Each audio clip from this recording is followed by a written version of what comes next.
Bonsoir et bienvenue à vous dans le grand débat des élections présidentielles de la FFR Discord. Nous avons Alastor, Jules, Cuspit et Luang comme candidats ce soir. Ce sont les élections qui détermineront l'avenir des 3 prochains mois du serveur. Je vous laisse regarder les affiches de propagande de nos 4 candidats. Chaque candidat a préparé son programme. Je vous laisse mettre en pause pour les lire. Donc voici le programme d'Alastor, celui de Jules, celui de Cuspit et enfin celui de Luang. Les élections auront donc lieu ce samedi 28 mai. À vos votes.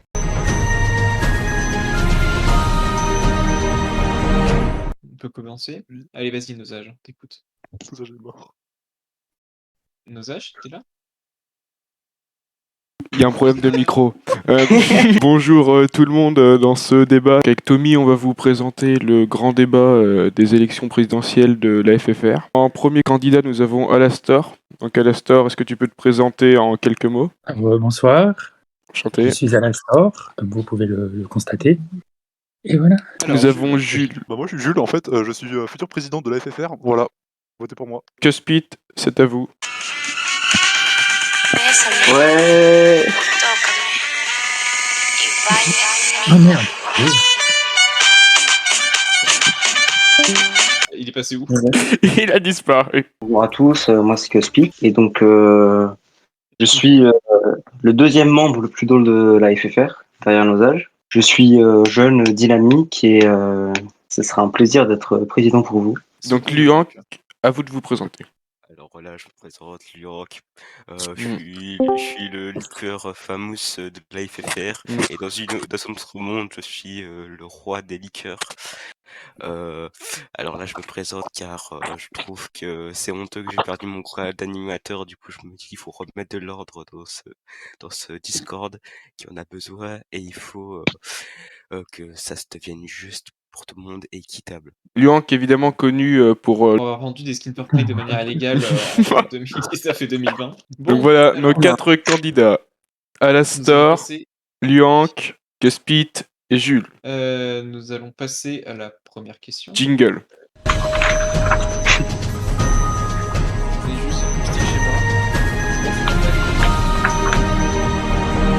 Alors, première question évidente. Quelle est la mesure phare de votre programme? Alors, ma mesure phare de mon programme, tout d'abord, c'est de redonner de l'activité aux réseaux sociaux et au sein du Discord, tout d'abord en faisant des recrutements pour recruter du coup des personnes qui sauront redonner vie à ces réseaux sociaux, mettant du contenu exclusif qui pourra attirer une nouvelle communauté, aussi ramener des personnes sur le Discord. Et par la suite, sur Discord, il y aura aussi des nouveaux animateurs qui seront aussi recrutés par un recrutement, qui du coup organiseront des événements plus récurrents pour que ces personnes du coup qui rejoignent aussi la communauté actuelle puissent se rassembler autour d'événements divers sur divers jeux. Alors pour l'instant, on a fait dans les événements les principaux, enfin ce qu'on a fait c'était du Minecraft, du Fortnite ou encore du Among Us, du Cartifon, enfin voilà, mais j'aimerais qu'on divertisse ça un peu plus en lançant d'autres jeux. C'est surtout pour ça que j'aimerais attirer plus de gens grâce à ces réseaux sociaux et en les rendant beaucoup plus actifs que c'est à l'heure actuelle. C'est le tour de Alastor. Du coup, moi, c'est de créer des liens, comme j'ai dit, de les resserrer, de créer de faire d'autres événements, parce que, comme j'ai dit, en ce moment, c'est un peu mort, comme la FFR sur Amino, donc ça serait dommage qu'on en arrive là, je pense. Oui, après, c'est quand même un peu bizarre de comparer un EHPAD avec un cimetière. Pas dit que c'était un cimetière, hein, loin de là. Non, c'est moi qui l'ai dit. Petit parti pris de Monsieur Tommy. Mon siège a glissé. Et de faire aussi des chats spoil, parce que je trouve qu'il y en a qui aiment bien spoiler. Alors, Jules. En un mot, le recrutement, l'extension, le contrôle du territoire. Pourquoi? Parce que le recrutement, parce que en fait le staff il est marrant, mais bon, sans vouloir être vexant, ce qui se passe actuellement, c'est pas fou. Et même niveau animation, recruter des animateurs, c'est quand même vachement bien pour faire revivre le serveur comme disaient les autres, hein, mais bon. Voilà. Ensuite, l'extension, pourquoi? Parce que mon projet est de faire grandir le serveur en accueillant de nouveaux membres, comme des gens gentils, quoi, des gens marrants, tout en contrôlant ça. C'est pour ça qu'il y a le fait comme contrôle. Donc le contrôle, pourquoi contrôler? Parce que si n'importe qui rentre sur le serveur comme des gros détraqués, comme certaines personnes de ce serveur que je ne dirai pas le nom, rejoignent, ça pourrait être embêtant. Et c'est quoi déjà les 4 lettres? RECT comme rect. Cuspit. Mon programme se base essentiellement sur une mesure qui est la tête de Vince qui est très, très intéressante. C'est concernant l'activité.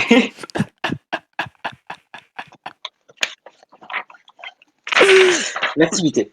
Alors, parce que pour moi, le point le plus important dans un Discord, c'est son activité. Sans activité, il n'y a pas de nouveaux membres, il n'y a pas d'activité. Donc voilà.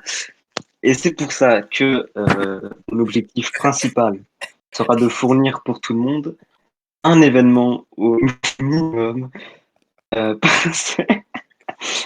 par semaine. Je vais couper ta canard, Ivan, si tu distrais les gens. Je pense que c'est sur ça qu'il faut se focaliser et pas en ajoutant 500 000 personnes qui prennent 500 000 décisions comme des animateurs de machin et tout, et en bougeant le cul de ce staff pour fournir un peu plus d'activités. Je tiens Et donc, à rappeler ce sera un peu juste moral. que Speed fait lui-même partie du staff. Alors du coup, est-ce que quelqu'un aimerait poser une question sur ce sujet-là? Ah, monsieur Ivan? Concernant les espèces inférieures d'humains que je considère comme moi-même, comment ça va se passer en fait? Est-ce que je devrais faire des papiers? Est-ce que je devrais retourner dans mon pays? Est-ce que ce sera l'exclusion totale du territoire? Je sais pas, parce que moi j'ai pas de papier, frérot. Concernant la FFR? Ouais. Qui veut s'y prêter à cette question? En soi.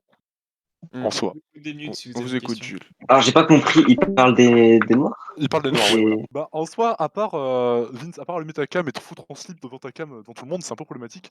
Mais à part ça, moi, t'es quelqu'un de très gentil et j'ai rien contre toi. Mais évite de faire ça. Ah, j'ai bugué.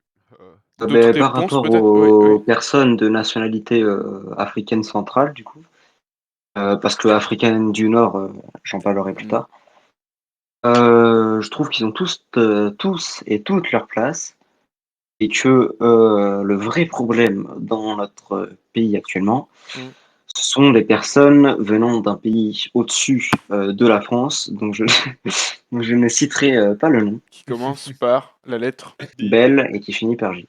C'est une réaction, Liang, vous qui êtes belge? Oui. Moi, ça me défroide de deux. De 3, tu vas te faire mieux parce que tu viens de couper la parole à un candidat. Allez, Allez. Alors tout d'abord, ça me déçoit de ce que tu viens de dire, monsieur Cuspit. Allez-y, on vous écoute. Alors...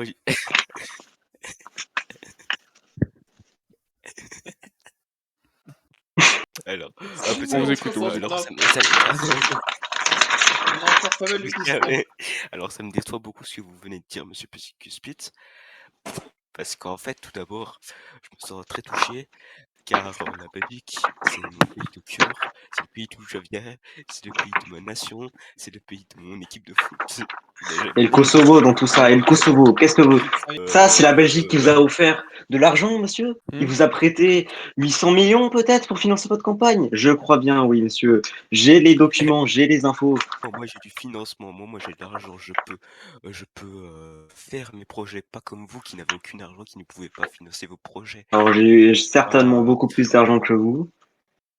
Vous avez 800 millions, vous? On vous donnera la parole après, Vince, je retiens. J'ai bloqué. Il est bien. Il est similaire. D'abord, petite partie réaction du chat. Pecto qui nous dit effectivement que Spit, la Belgique n'est pas un pays au-dessus de la France. C'est un pays au nord de la France. La Belgique, c'est là. La France, c'est là. Effectivement, vous m'avez convaincu. Et je pense que nous pouvons continuer si personne d'autre n'a de réaction. Bon, alors. Ah oui, si, pardonnez-moi, Vince avait une question. Il est timide. Je venais de dire que la veste d'Alastor est magnifique. C'est vrai. Pardon? C'est vrai. Ah, c'est un polo. Je vous laisse passer à la prochaine question, Tommy. Bon, alors. Attendez, jingle. Tu me laisses parler, là? Ça fait 4 Enfin, je parle. Et je vais m'énerver, hein. je vais l'appeler, il va venir. C'est à vous. Je peux mettre le jingle parce qu'il a pris du temps. Je vois. Ah non, c'est pas celui-là qui a pris Je du mets un temps. autre jingle. Celui Maël.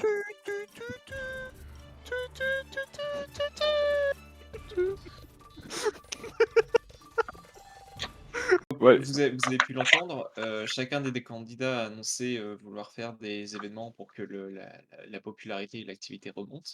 Mais ils sont restés très très vagues là-dessus. Alors, est-ce que vous pourriez me citer un exemple très concret et très précis d'événements que vous voudriez organiser? Bon bah, pour rester dans les lignes, c'est un peu cucu comme exemple, mais un événement Fortnite par exemple. Par exemple, on pourrait faire des événements différents que faire toujours une guerre de zone dans une même map, mais faire d'autres événements liés à Fortnite, je ne sais pas, par exemple, comme une idée que j'avais proposée qu'on m'a jamais répondu, par exemple Squid Game, qui peut être bien, ou d'autres événements, je ne sais pas. Oula, masterclass. Et du coup, ça serait de faire des événements, mais surtout pour resserrer les liens, parce que c'est des liens pour certaines personnes qui datent d'il y a longtemps, et aussi pour en créer de nouveaux, tout ça dans la bonne humeur et la joie. C'est au tour de Jules. C'est quoi la question déjà? C'est une merde. Je parle pas, je parle pas. Je n'ai plus le droit de parole. Alors, en vrai, du coup, un événement sur Minecraft qui pourrait être marrant, genre en modé, par exemple, ça peut être une nouvelle survie. Cette fois-ci, des gens seraient actifs, pas comme les autres fois, et on essaiera de faire en sorte que ça ne dégénère pas comme les autres fois.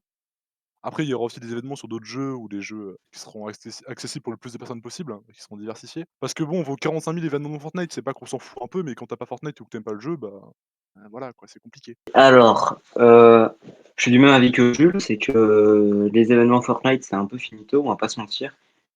Dans les premières 10 minutes, on arrive à 15 dans le groupe, et après, on n'arrive jamais à lancer, du coup, on se retrouve à faire une section. C'est un peu dommage. C'est pour ça que, comme je l'ai précisé dans mon programme, dès le début de mon mandat, je ferai un référendum auprès de tout le Discord afin de savoir quel événement faire en premier. Ensuite, les événements pour moi qui sont le mieux sont les événements comme celui-ci, les événements sur le Discord, qui partent sur un principe où toute la communauté agit, comme pour les AFR Awards ou des trucs comme ça. Après, les événements un peu plus secondaires, c'est tout ce qui est Gartic Phone, tout ce qui est sur Internet. Les événements sur Minecraft, ça peut être très bien aussi. Et voilà, mais je préfère me focaliser sur les événements vraiment communautaires. Toute la communauté peut voter, peut agir et interagir.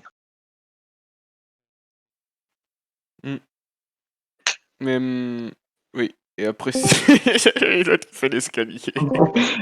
C'est au tour de Luank. Concernant les événements, bah, tout d'abord, Petit sabotage, hein. On vous écoute, Luank. alors pour les événements, ce que je disais, c'est que tout d'abord, je vais organiser des événements, tout dépendra du coup des animateurs. Du coup, on va essayer de recruter des animateurs qui sont spécialisés sur différents jeux, comme ça pour avoir une diversité au niveau du jeu, et aussi tout dépendra de la communauté. Du coup, si la communauté est plus sur certains jeux où il y a des jeux qui actuellement fonctionnent assez bien, on va essayer de créer des événements sur ces jeux. Aussi, on va essayer de faire des événements en ligne, comme sur Discord, comme tu as pu le dire avant. Pas forcément sur les jeux.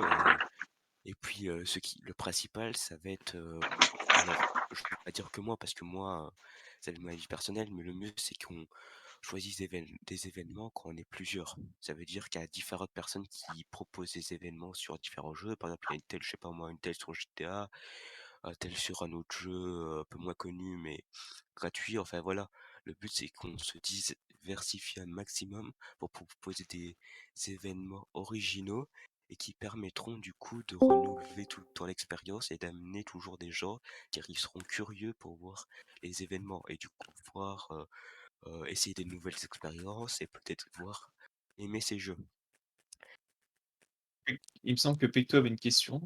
Oui, bonsoir, Bonsoir, bonsoir Pecto. tout le monde. Bonsoir à tous les candidats. Alors, j'aimerais vous poser une question à vous quatre, parce que je vous entends beaucoup vous exprimer à propos des événements, vous présenter des exemples d'événements. Est-ce que vous pourriez expliquer comment vous comptez les organiser, avec qui et comment? C'était une question d'Ira aussi, je la trouve très pertinente. Est-ce que vous pourriez répondre à cette question? Merci. Comme je l'ai dit, pour l'organisation des événements, on va recruter des animateurs. Et du coup, ces animateurs, ils spécialiseront sur plusieurs jeux. Comme ça, on aura des animateurs qui auront plusieurs jeux où où ils les connaissent, comme ça on pourra proposer des événements sur Pledge.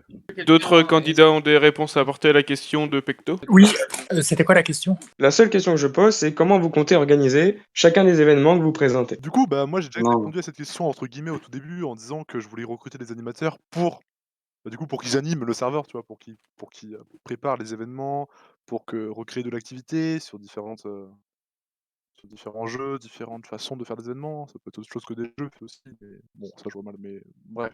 Alors moi personnellement, concernant un potentiel rôle animateur, je trouve que ça n'a aucun intérêt de rajouter un rôle un peu moins bien que les modos qui sert juste à animer. Je préfère qu'on laisse les personnes qui veulent faire un event monter directement aux motos, comme par exemple Judo avait fait pour ses Poké races, comme ça. Désolé,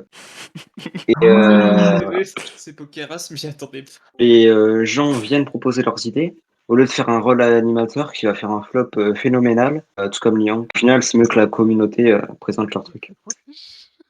Qui fait ça? Ouais, mais n'oublions pas que j'ai organisé les 2 meilleurs événements, donc Lesquels? si Citez-les-moi. quelques événements. Si je puis me permettre, l'événement qui a le mieux marché de toute l'histoire du Discord, c'était numéro 1, la tier list que j'ai fait l'année dernière, et numéro 2, la tier list que j'ai fait il y a 2 ans. Il y a Ekat qui vous demande, est-ce que vous allez mettre des sanctions en place telles que des mutes ou des bans?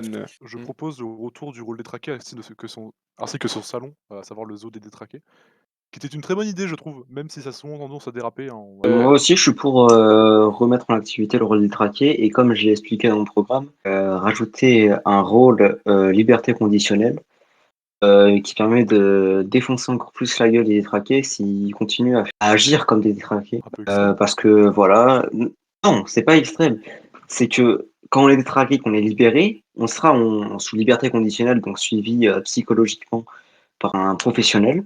Du coup, je suis totalement pour remettre détraqué et le zoo. Concernant du coup si demander des sanctions et tout ça, de mon côté ça va avoir réflexion parce que c'est quand même une question assez difficile parce qu'il faut quand même réfléchir, savoir l'attaque que ça aura par après et voir si c'est la bonne chose parce que bon, dans certains cas on peut par exemple quand ils proposent par exemple les mutes ou les bans tempo, bah, il faut voir parce que les mutes aussi, il faut savoir la durée qu'on peut mettre, etc. Parce que tout dépend du cas de la personne. Du coup, c'est encore à voir et à réfléchir de mon côté. Les mutes, par contre, ouais, je trouve ça totalement inutile. Pecto qui demande par rapport au Pride Month, comme on avait fait l'année dernière, où c'est que chaque personne qui disait un truc homophobe était mis détraqué pendant 1 heure. Est-ce que vous êtes pour ou contre le refaire cette année? Bien sûr. Oui. Oui. De ce que j'ai compris, Cupiste, lorsqu'il a répondu à quelque chose, il a parlé du rôle de détraqué, il a parlé également de professionnels qui les suivraient. Mais justement, ça apporte à la question suivante, où il les trouverait, les professionnels. Ah, je connais un excellent psychologue, le docteur Juif, mais il n'est malheureusement pas disponible. J'ai pas encore de psychologue pour l'instant, mais j'en trouverai. En fait, le rôle sera pas mis en place dès que je serai élu, mais ça arrivera en temps et en heure. Donc c'est quelque Voilà. chose que tu as prévu dans ton programme, voilà, mais que pour l'instant, on n'a pas de preuve que tu as la capacité de faire ça. Je peux le faire. Tu peux le faire, mais tu n'as pas pour l'instant la capacité. Question de Ira, comment est-ce que vous comptez protéger les membres des détraqués? Niveau sécurité, est-ce que vous comptez mettre des choses en place? Moi, c'est des détraqués, du coup, s'ils viennent à devenir détraqués, s'ils commencent à faire, à ban, par exemple, faire des messages haineux en message privé, etc., et ça commence à avoir des répercussions en dehors du Discord de la FFR. Alors quand je dis IRL, là, on sait malheureusement rien faire, mais je veux dire que ça reste sur Discord. Là, dans ce cas, si on a des ronds-points de notre côté et qu'on voit qu'il y a ce genre de choses, bah déjà, ce qu'on va faire, c'est que la personne sera ban. Si c'est une fois, ça va être une certaine durée. Si ça recommence, bah alors ça sera ban définitif. Et aussi, si on voit que ça commence à devenir trop fréquent, bah, on va commencer à faire une campagne de sensibilisation. Le rôle liberté conditionnelle servira à, comme j'ai dit, si le détraqué refait des trucs de détraqué, il reprend la même durée mais en double. Tommy, je te laisse passer à la prochaine question. Alors, question suivante.